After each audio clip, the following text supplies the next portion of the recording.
تەمەنێکی کەم و خزمەتێکی گەورە بە هونەری کوردی ڕەتی کردەوە گۆرانی بۆ خزمەتی بەعز بڵێت و سرودی نەورۆزی چڕی.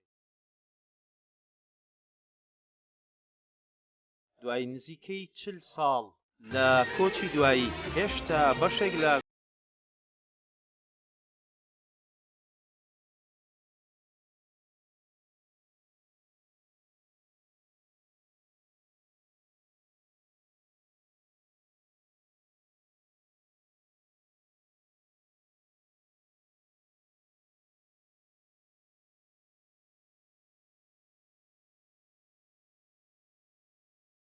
ئەیاز یوسف ئەحمەد ناسراو بە ئەیاز زاخۆیی ساڵی 1961 لە زاخۆ لەدایک بووە. خوێندنی سەرەتایی و ناوەندی و دواتریش ئامادەیی کشتوکاڵی لە زاخۆ تەواو کردووە. هەر لە تەمەنی منداڵیەوە دەنگخۆشی تێدا دەرکەوتووە. توانیوێتی لە ڕێگەی وتنەوەی ئەو گۆرانیانەی کە لە دانیشتن و دیوەخانەکاندا پێشکەش کراون توانای خۆی پیشان بدات. ئەگەرچی باوکی پێی خۆش نەبووە گۆرانی بڵێت، بەڵام لە دوای مردنی باوکی دەستی کردووە بە گۆرانی گوتن و بەردەوام بووە. دواتریش لە ئاهەنگ و بۆنەکاندا گۆرانی پێشکەش کردووە.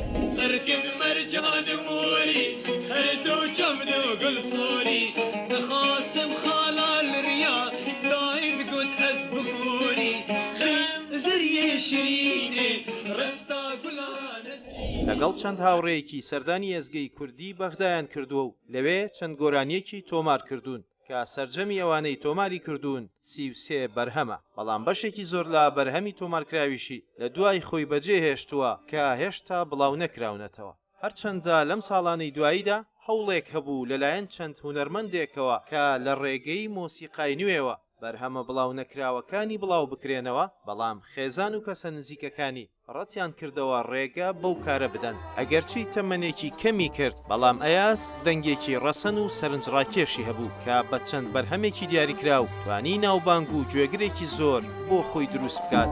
جاوێت مەکەفتنە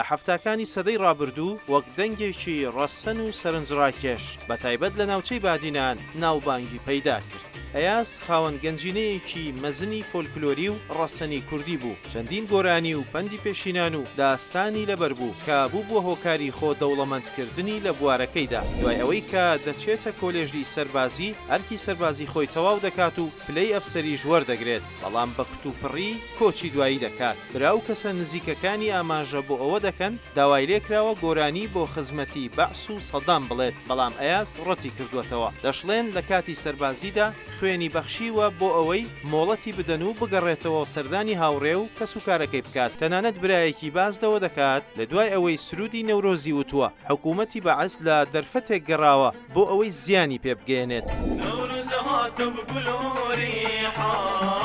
جشنامه البستو ایکم او نوروزا بکاجوان ئاگری هلکن سەرێڕێکم. ڕۆژێک خوێنی بەخشیوە و دوای تەنیا 2 ڕۆژ لە 21/1986 لە نەخۆشخانەی سەربازی لە مووسڵ کۆچی دوایی کردووە. بە وتەی کەسوکارەکەی ئەیاز لەلایەن حکوومەتی بەعسەوە ژەهراوی کراوە. ڕۆژێک دواتر تەرمەکەی گەڕێنراوەتەوە بۆ زاخۆ و لە شارەکەی خۆی بە خاک سپێردراوە.